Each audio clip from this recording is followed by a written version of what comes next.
Hace unos pocos días, una persona de aquí de la iglesia me dio las gracias y le pregunté por qué me estaba dando las gracias. La saludé y me dijo, y por cierto, pastor, gracias. Y le dije, pero ¿por qué me está agradeciendo? Y ella me respondió algo que me llamó mucho la atención. Dice, porque a través de la pasada predicación que usted dio, y precisamente la predicación a la que ella estaba refiriendo fue la de hace 8 días, dice, yo entendí que usted también es un ser humano. Así me dijo. Y eso me quedé yo reflexionando, ¿por qué me estaba diciendo eso, no? Y bueno, entendí por algunas cosas que comenté hace 8 días de ese pequeño experimento que ya les conté. Y si alguno de ustedes no sabe, o de los que nos están viendo por Facebook no saben, pues bueno, pueden ir a la predicación exactamente de hace 8 días, miércoles, donde compartí algunas cosas. Y esto me dejó pensando y reflexionando sobre cuántas personas tienen esta misma creencia, la creencia de que nosotros como pastores somos inmortales, somos intocables, que no pasamos frío, que no pasamos hambre o que no pasamos alguna aflicción, porque cuando ella me lo dijo, me dijo, pastor, yo no me había dado cuenta de eso y por eso yo nunca le pregunto cómo está, porque yo creo que usted pues tiene mucha unción, así me dijo ella, y que usted está pues como en otra esfera, pero realmente, amada iglesia, es una creencia por lo cual actuamos de esa forma. Y de ahí reflexioné, ¿cuántas personas tienen la misma creencia en diferentes iglesias? ¿Cuántas ovejas, cuántos congregantes piensan que a su pastor no le duele nada? Que no comemos, que ni siquiera tampoco vamos al baño, somos tan santos que no vamos a esos lugares, ¿verdad? O que nunca nos enfermamos, o que a veces no nos desanimamos. Y ahí comprendí que tal vez por eso hay una indiferencia hacia los pastores. O sea, de las ovejas hay una indiferencia hacia los pastores. Y hoy te digo esto por ponerte solo un ejemplo de qué importantes son las creencias. Hoy voy a seguir compartiendo acerca del poder de las creencias. El fin de semana pasado compartimos acerca de esto y hoy es la segunda parte. Y voy a hacer un pequeño resumen por todos aquellos que tal vez no vinieron o no vieron la predicación. Vimos en el tema anterior que hay cosas que deseamos pero no las hemos obtenido. Y contestamos por qué muchas cosas que deseamos no las hemos obtenido. Y es porque las deseamos pero no las deseamos. Esa fue la respuesta que yo les di. Lo deseamos pero no lo deseamos. Una parte de nosotros lo desea, otra parte no. Y más concretamente lo deseamos pero no creemos que podemos tenerlo. Lo deseamos, pero no creemos que podemos tenerlo. Y vimos muchos ejemplos todo el fin de semana, incluso en cada predicación o en cada servicio di diferentes ejemplos. Pero uno de los más comunes, por decirlo así, es que aquí, bueno, antes de dar ese ejemplo, vimos algo muy importante, perdón, ya me estaba adelantando. Y es que queremos, pero no creemos que podemos. Y ahí fue donde hablamos acerca de que tenemos dos mentes, una mente consciente y un subconsciente. Y la mente consciente es muy sencilla, tú estás consciente que estás aquí, que estás en la iglesia, no estás en un bar, no estás en tu casa, no estás en un cine, estás aquí, estás consciente que estás sentado en este momento, que yo soy un pastor, que estás escuchando la palabra de Dios, estamos conscientes. Pero el subconsciente es la mente interna. Y la mente interna, en la mente interna están las creencias más profundas que se formaron desde la niñez. La mayoría de esas creencias desde los 0 hasta los 7 u 8 años dicen que estas creencias se formaron en esta etapa de nuestra vida, en nuestra niñez. Entonces en el subconsciente están las creencias más profundas y estas creencias tan profundas hacen la programación. Y la programación hace las acciones. Y también comentamos algo muy importante, si a ti se te olvidó o repito, no escuchaste el mensaje pasado, dijimos que el subconsciente, la mente interna, hace el 90% de tus acciones. De todas las acciones que tú haces, el 90% las hace el subconsciente. Y por eso vienen esas expresiones. Tu subconsciente te delató, salió lo que estaba adentro. ¿Has escuchado algunas expresiones como esta? Tu subconsciente te delata, ¿verdad? Por ejemplo, hay personas que, no sé, por ejemplo, es un ejemplo. Se llama la vecina, ¿no? Maribel. Y entonces el esposo, que inconscientemente le gusta una actriz que se llama también igual, dice, pues sí, como la vecina Maribel Guardia.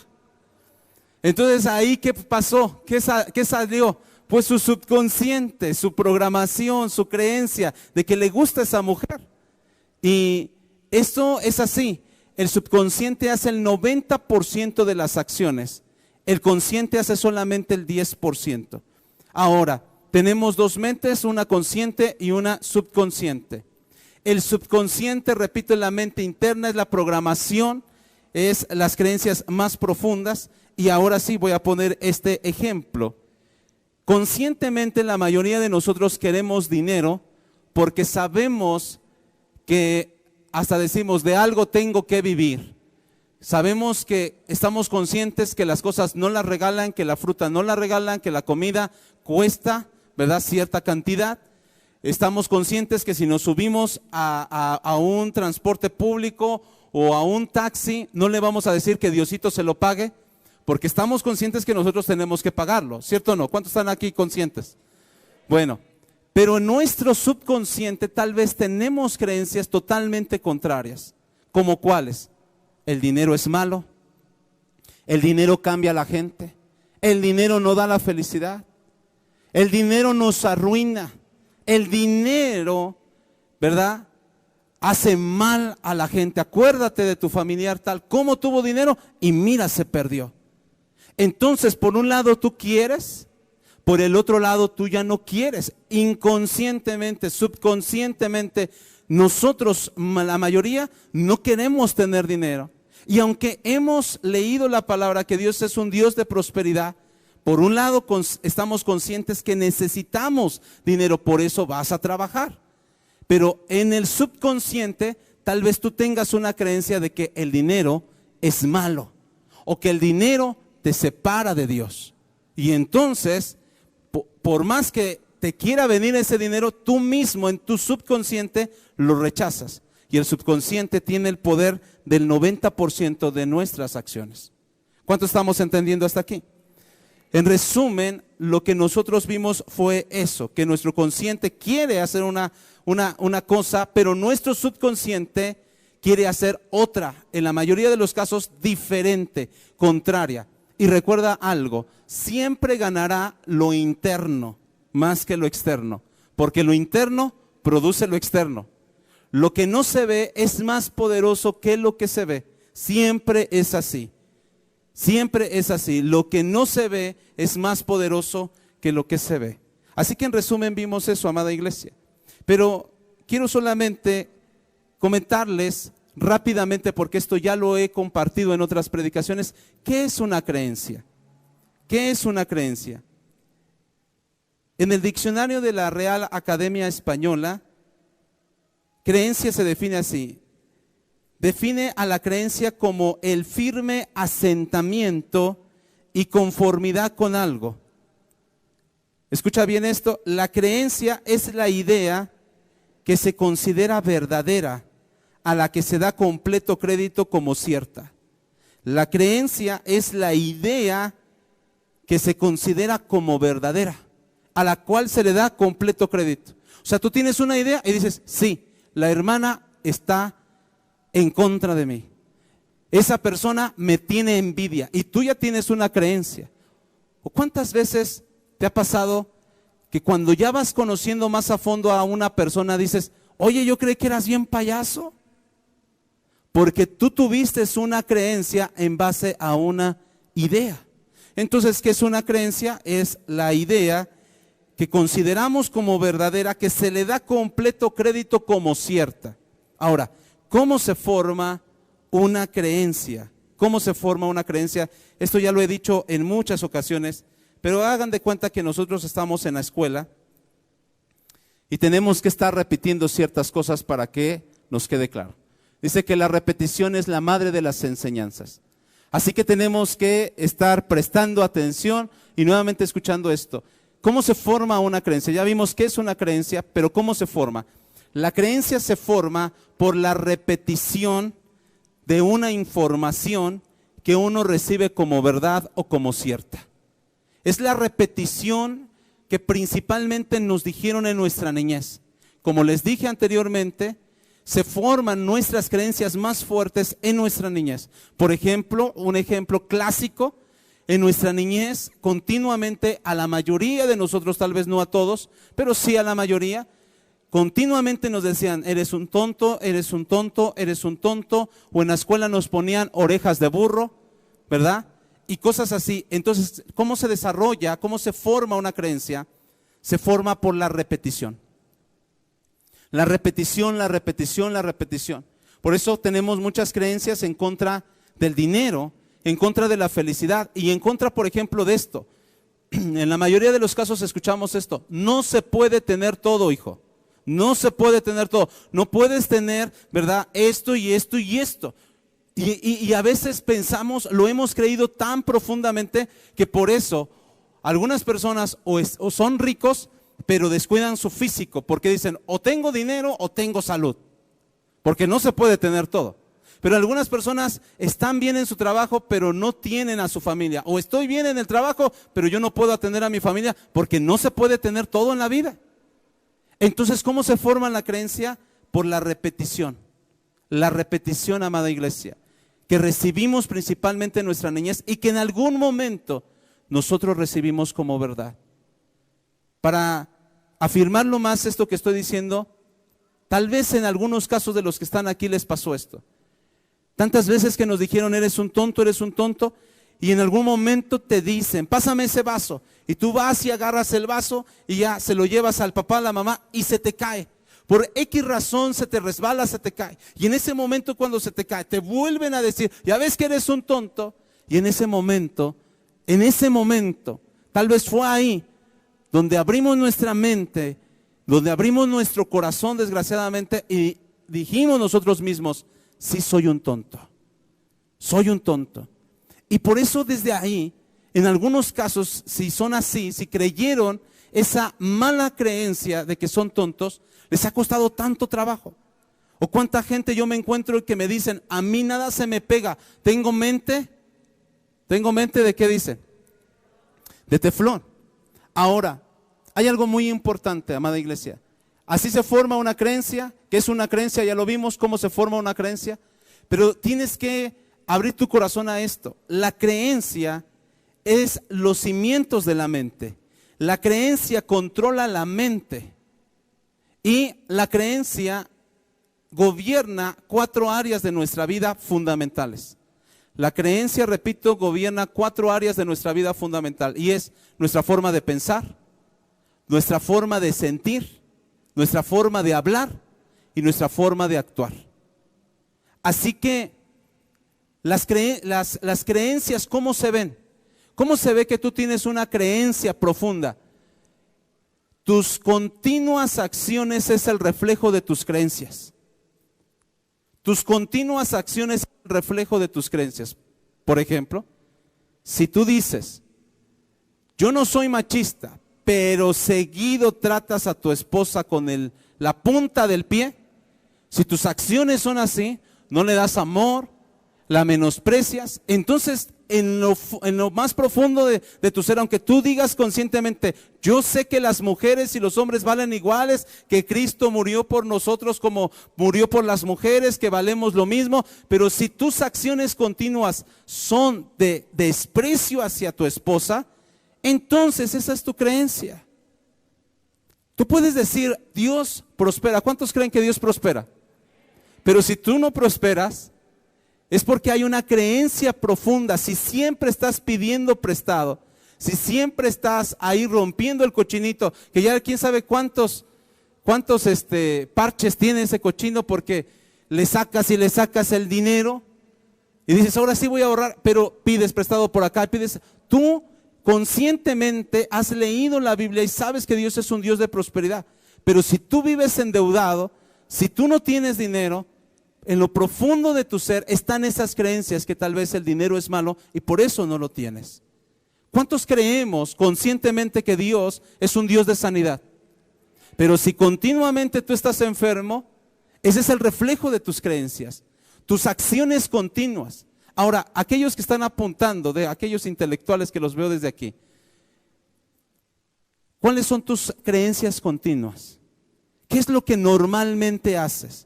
Por ejemplo, algunas personas vienen conmigo y normalmente riegan el tepache y ya dijeron groserías. Normalmente ya se agarraron del chonco. Hay gente aquí muy pacífica en las iglesias, pero hay gente muy conflictiva, con todos pelea. Incluso cuando están solos le echa bronca a su sombra, con todos, con todos. Son personas conflictivas, hermanos. ¿La has visto alguna? No voltees a ningún lado, pero ¿has visto? ¿Sabes de alguna? Yo desde aquí ando viendo varias. En serio. Y entonces esas son tus creencias continuas, es el reflejo de tus creencias.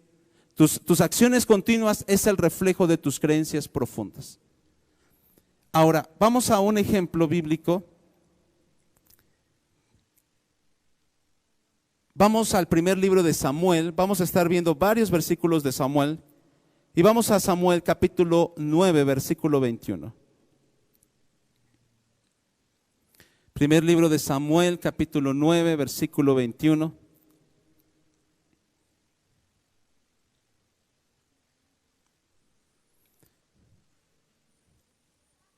Vamos a ver el caso del rey Saúl, el primer rey de Israel.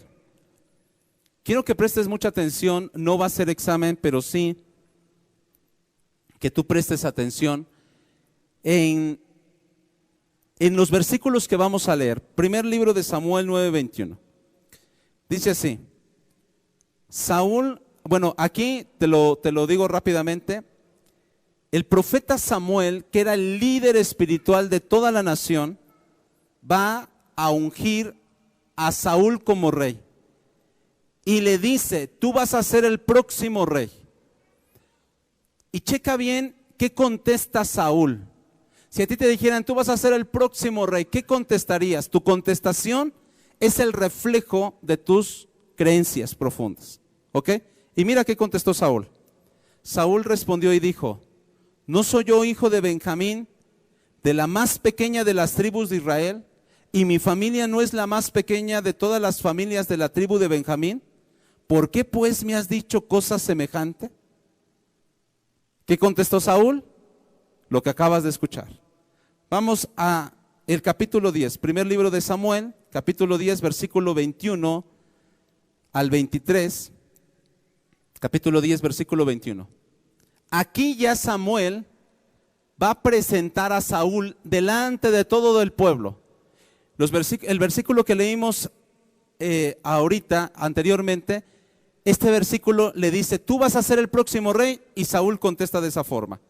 Pero aquí en esto que vamos a leer, el profeta Samuel ya lo va a presentar como rey oficial delante de todo el pueblo.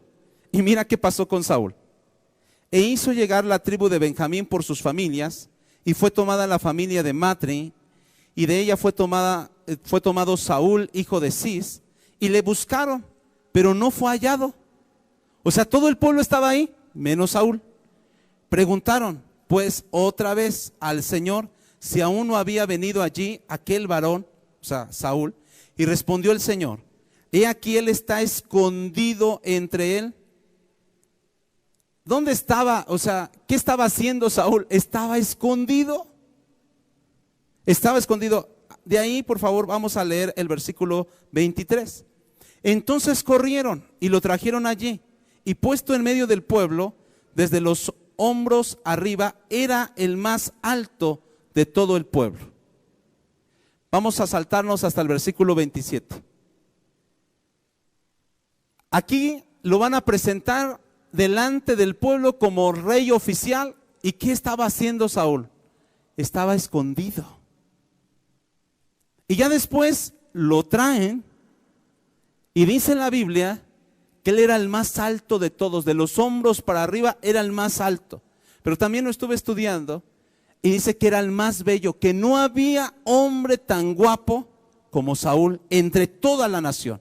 ¿Te puedes imaginar ser el más guapo de toda una nación? Eso es lo que te dijo tu madre, estaba equivocada, no, no es cierto. Pero hablando en serio, que tú, o sea, que digan, este es el más guapo. Y no lo dijo su mamá, lo dijo Dios. Y Dios no miente. El más guapo de todos y el más alto. Y cuando lo presenta, ya no lo leímos, ahí lo lees en tu cantón. Cuando lo presenta Samuel a Saúl, le echa flores y todo. Pero Saúl andaba escondiéndose. Y en el versículo 27 ya lo presentó y todo, y luego dice en el versículo 27, pero algunos perversos, o sea, varios se emocionaron de decir, nuestro rey. Pero algunos perversos dijeron, ¿cómo nos ha de salvar este? Y le tuvieron en poco y no le trajeron presente, mas él disimuló. Hasta aquí, ¿qué notas en Saúl? ¿Qué notas en Saúl? Inseguridad, miedo, un menosprecio tremendo, hermanos. Repito, era el más guapo, el más alto, pero él se sentía el más insignificante de todos. ¿Ok? Tenía una autoestima, pero más baja que nada. Se escondía. Cuando Samuel le dice, tú vas a ser el próximo rey, le está diciendo en otras palabras, no te burles. ¿Has escuchado o tú has dicho eso? Cuando alguien viene y te dice una palabra, la más obediente de la iglesia, y te empiezas a reír. Porque no lo crees. No lo creemos. Ok, vamos a seguir viendo un poco de la vida de Saúl. Vamos al capítulo 13 del mismo libro, primer libro de Samuel 13, 10 al 11, por favor.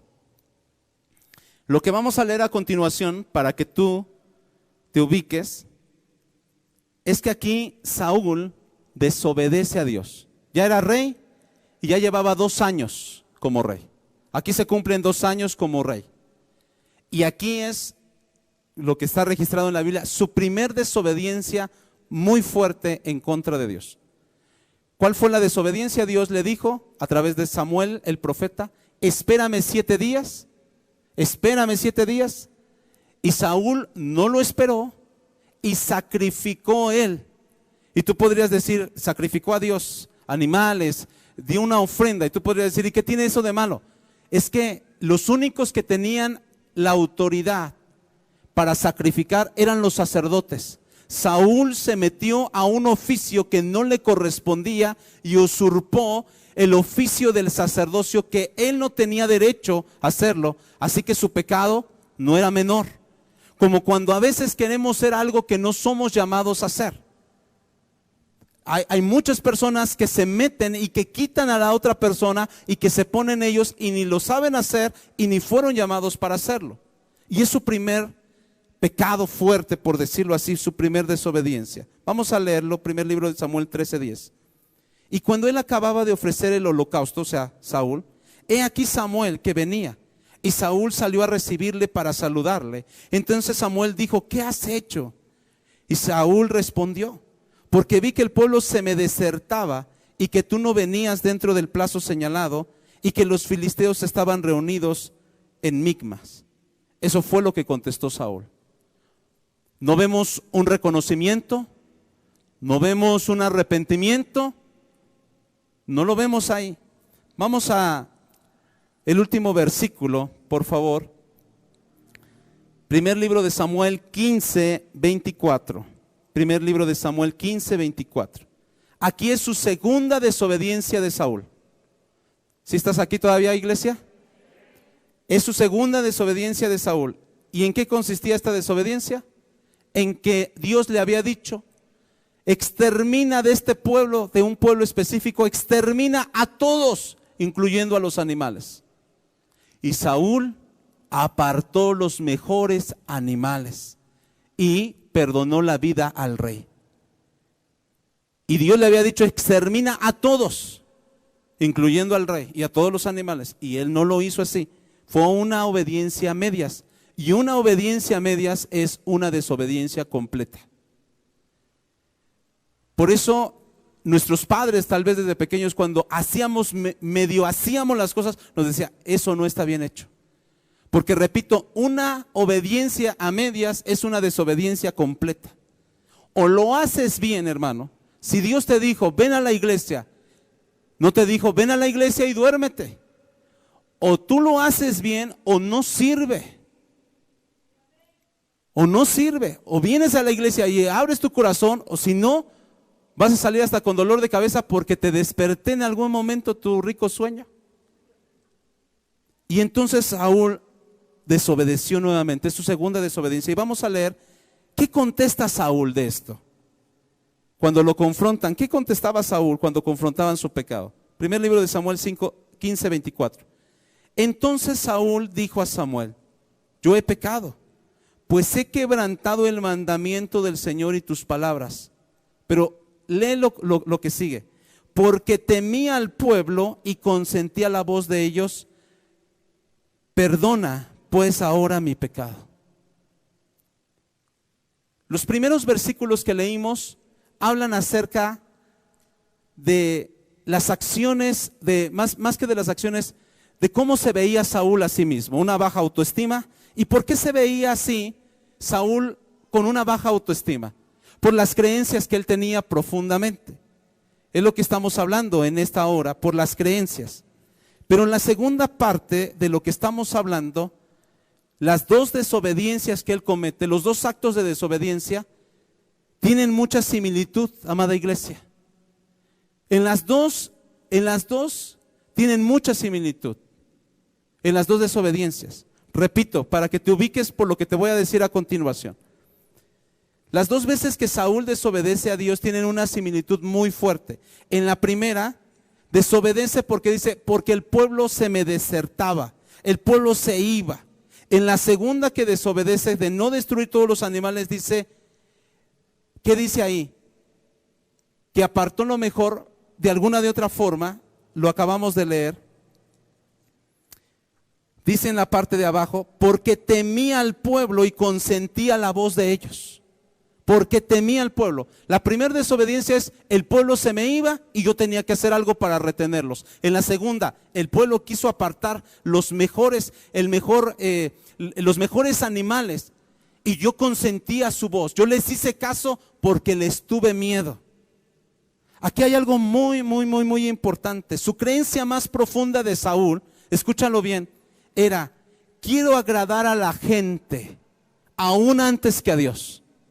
Quiero agradar a la gente aún antes que a Dios. El menosprecio que él había tenido desde su niñez, el que no lo pellizcaba a nadie, como decimos comúnmente, el que él se veía menos, pero también él no era nadie antes de ser rey, era un cero a la izquierda, como decimos comúnmente, no era tomado en cuenta. Cuando Dios le da la posición de reino, cuando Dios le da esa posición, él quiere agradar a la gente a como dé lugar, a una costa de desobedecer a Dios.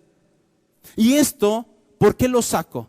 Porque aquí en todo este ejemplo que te estoy dando y que te estuve tratando de ir guiando poco a poco para que tú lo entendieras, vemos algo muy importante. ¿Cuántos de nosotros como cristianos le hemos dicho, tú Dios eres todo para mí? Tú Señor eres todo para mí. Tú estás en primer lugar. Pero no venimos a la iglesia. Pero de repente, ¿verdad? Si nos dicen quédate horas extras, nosotros nos quedamos a costa de no venir a la iglesia. Pero cuando, ¿verdad? Se decide si elegimos al esposo o a la iglesia o a Dios, elegimos a otras personas. ¿Por qué es eso? Porque dentro del corazón, en este caso de Saúl, él había sido menospreciado y ahora tenía un puesto de seguridad. Tenía un puesto de reconocimiento, tenía un puesto de privilegio, era el rey, era la persona humanamente más importante de toda una nación y él quería seguir reteniendo su fama. Y las creencias más profundas tarde que temprano saldrán, amada iglesia. Tú puedes decir conscientemente, para mí Dios está en primer lugar y no lo cambiaría ni por mi esposo, ni por mis hijos, ¿ok? Tú puedes decir eso conscientemente. Pero si dentro de ti quieres buscar la aceptación, tú vas a cambiar a Dios. Por eso hoy vemos a tantos jóvenes que por ser aceptados en el mundo se hacen tatuajes aún siendo cristianos. que por ser aceptados en el mundo siguen tomando.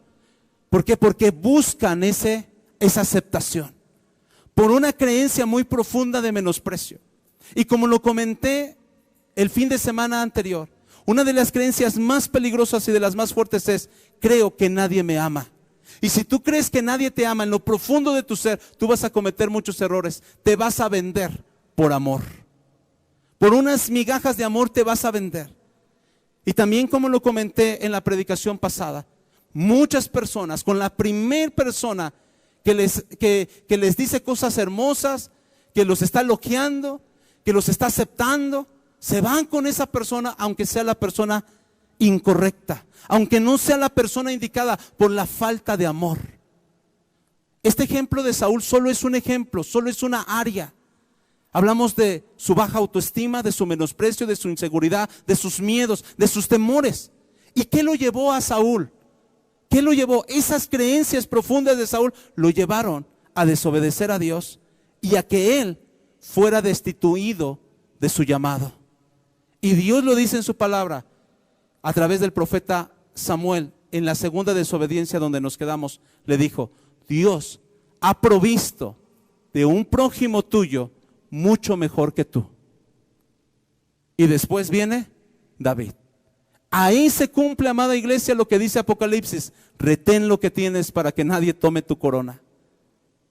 Hemos perdido muchas cosas que Dios nos ha dado por nuestras malas creencias. ¿Cuántos de ustedes tienen llamados importantes, pero el menosprecio, automenosprecio, la creencia de no, yo no lo puedo hacer? ¿Cuántos de nosotros hemos sido llamados para servir, pero tenemos creencias incorrectas? En el servicio no pagan, pero en mi trabajo pues sí pagan. Por eso yo prefiero mi trabajo a servir. ¿Cuántos de nosotros hemos estado menospreciando? Como ese joven rico, que Jesucristo le dijo: vende todo lo que tienes y dalo a los pobres, y ven y sígueme. Y él dice, en la Biblia dice ahí, que él se fue triste porque tenía muchas riquezas y no las quiso vender para regalarle a los pobres. Prefirió su creencia de avaricia que ir al llamado de Dios.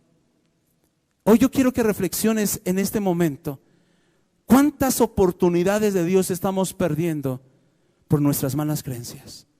La Biblia dice que tenemos la mente de Cristo, pero si tú crees que eres tonto, entonces, hermanos, se nos va a empezar a entorpecer las cosas de la vida y las cosas que Dios nos está dando, como de alguna de otra manera, como si tuviéramos manos de mantequilla, se nos caen. Cuando Dios nos ha dicho que tenemos una mente inteligente, cuando está comprobado que el ser humano usa el 10% de su cerebro y el 90% ¿dónde anda? Ahí entonces esas creencias perdemos de vista lo que Dios nos ha dado. Por eso hemos dicho, nuestras creencias continuas reflejan nuestras creencias más profundas. Quiero llevarte a este versículo que leímos en la predicación pasada, y que es un versículo que Dios ha estado tocando mucho mi corazón. Jeremías 29:11. Jeremías 29:11. Sin echarle más limón a la herida, pero ¿cuántas personas, hombres o mujeres, fueron llamados desde su juventud y decidieron rechazar el llamado de Dios y se casaron con una persona que no quería buscar a Dios? ¿Y cuántos problemas hoy en día tienen en su matrimonio? ¿Cuántos, hermanos? Por no creer lo que Dios te estaba diciendo y esperarte a lo que Dios te estaba diciendo. ¿Y por qué fuiste motivado o motivada a casarte con un inconverso? A casarte con una mujer que no tenía temor de Dios. ¿Por qué fuiste motivado a hacer eso? Por una creencia. Si tú analizas tantas cosas que Dios nos ha querido dar, pero las cambiamos y las despreciamos por nuestras creencias. Dios siempre nos está elogiando. Les repito una vez más, cuando leemos este libro maravilloso, no nos dice que somos inútiles, no nos dice que somos tontos. Nunca nos ha despreciado el Señor. Hasta al contrario, dice la palabra, que busquemos a Dios o que nos acerquemos ante el trono de la gracia confiadamente, porque ahí encontramos oportuno socorro. ¿Qué dice la palabra? Que un corazón contrito y humillado Dios no desprecia. Dios siempre nos está echando flores y nos dice: santos, justificados, redimidos, príncipes, reyes y sacerdotes. Nos está diciendo: la niña de mis ojos eres tú, eres tú. Siempre que leemos la palabra, Él nos empodera, como dicen allá afuera. Siempre que leemos la palabra, hay palabras de amor, de afirmación, porque tenemos un Padre que nos ama con todo su ser, que este amor nunca lo vamos a conseguir en ningún lugar, solamente con Dios. Solamente Él nos puede amar de esta forma tan extraordinaria e incomprensible para nuestra vida, amada iglesia. Si tú realmente en lo profundo de tu ser recibes este amor, en las creencias más profundas crees que eres amado, no venderás tu tiempo, tu vida por unas migajas de amor, porque tú sabes lo que eres. No cambiarás las cosas por tu llamado.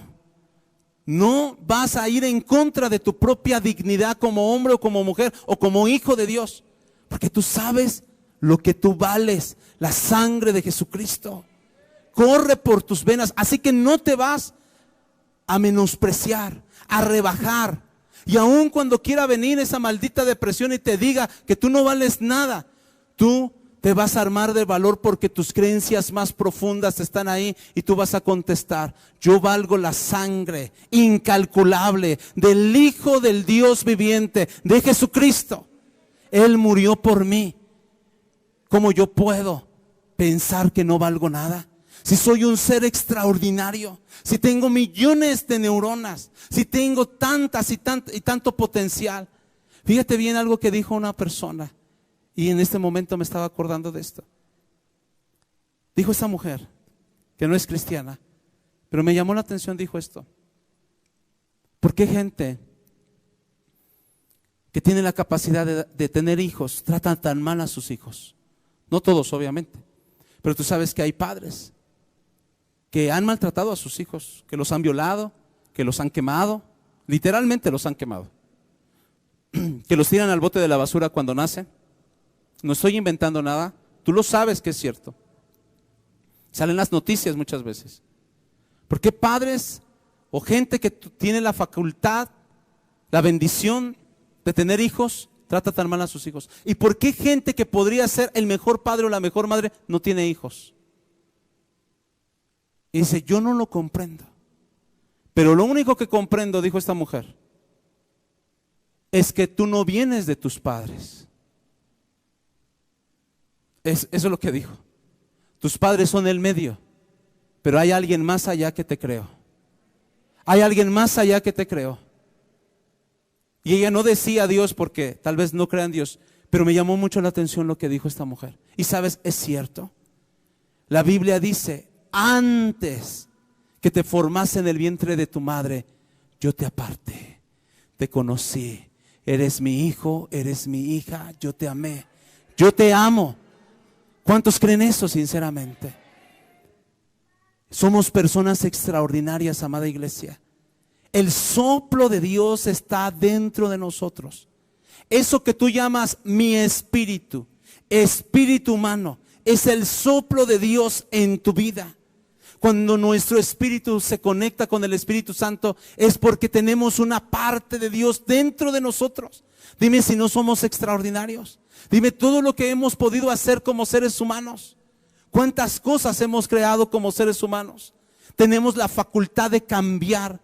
Tenemos la oportunidad de cambiar. Dime si eso no es extraordinario. Y ahora como cristianos tenemos el privilegio de poder sentir la presencia más poderosa de todo el universo, la presencia del Dios Altísimo, la presencia de nuestro Padre, la presencia de nuestro Dios. Dime cuántas veces hemos fallado y de esas Dios nos ha levantado y ha restaurado.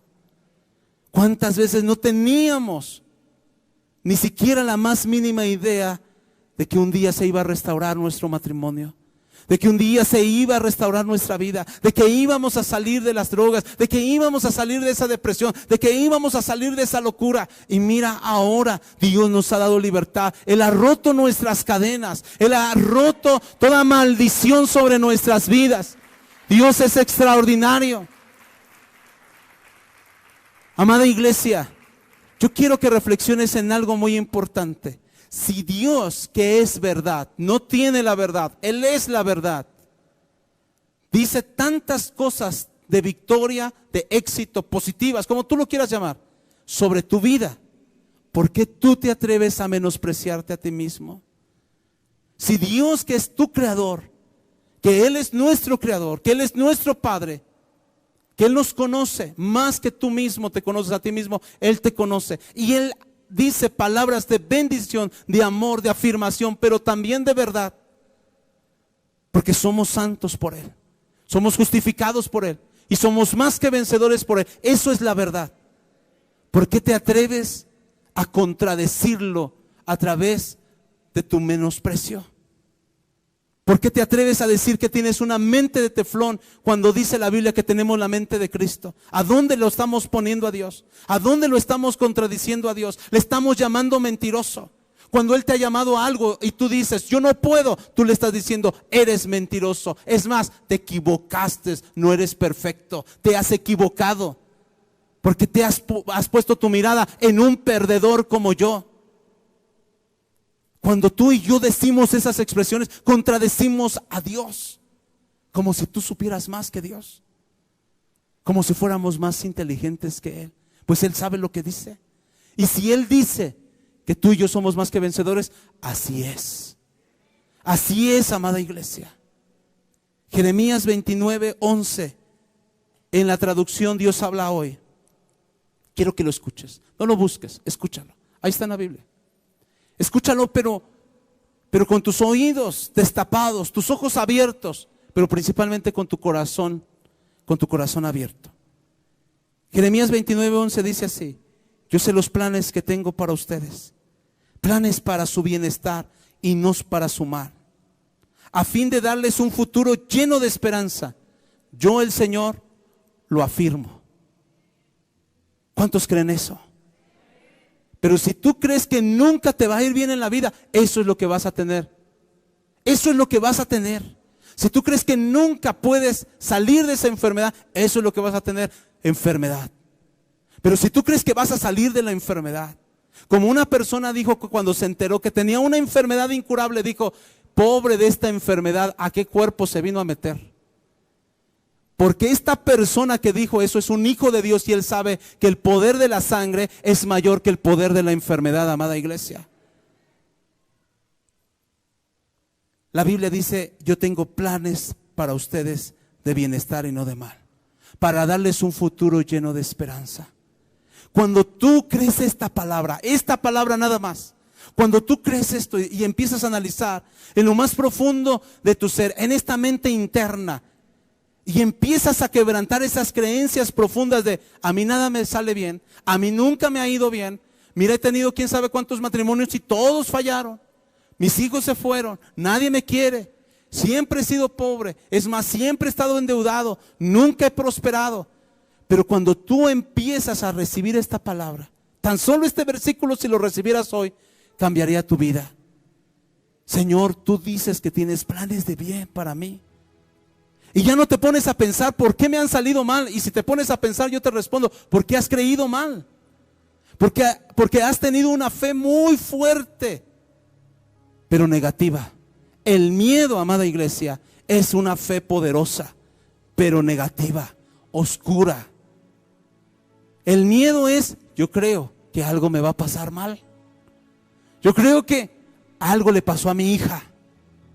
Y tal vez tu hija andaba en los elotes, comiéndoselo en la plaza. Pero tú crees que algo va a pasar mal. El miedo es una fe contraria. Pero si tú en este momento abres tu corazón y empiezas a recibir esta palabra y entra, como dice la Biblia, como espada de doble filo que penetra hasta lo más profundo de tu alma y hasta tus tuétanos, así dice la palabra, Hebreos 4:12. Si tú la recibes y empiezas a creerlo, me va a ir bien. Y le dices a tu esposa, nos va a ir bien. Y aunque le digas vieja, tal vez, vieja, nos va a ir bien. Pero si principalmente le dices mujer, nos va a ir bien. Si le dices a tus hijos, sabes que este es nuestro tiempo, este es nuestro tiempo de brillar, este es nuestro tiempo de perdón, este es nuestro tiempo de amor, este es nuestro tiempo de restauración, este es nuestro tiempo de sanidad, este es nuestro tiempo de restauración, este es nuestro tiempo de prosperidad, este es el tiempo que Dios ha abierto los cielos a favor de aquellos que creen en su bendita palabra. Si tú vas con esta fe, amada iglesia, tú recibirás libertad.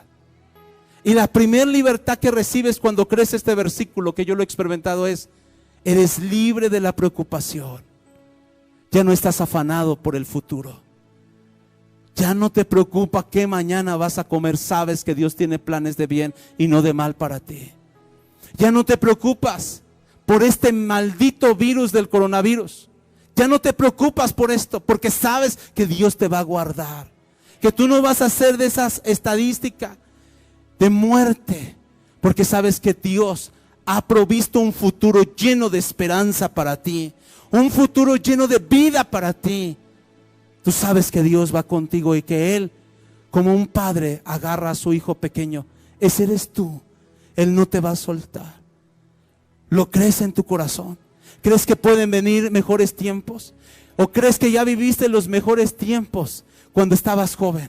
¿Sabes? Abraham fue llamado a los 75 años y ahí empezó a vivir sus mejores tiempos. Pero también Dios llamó a David a los 16 años. Ahí empezó a vivir sus mejores tiempos.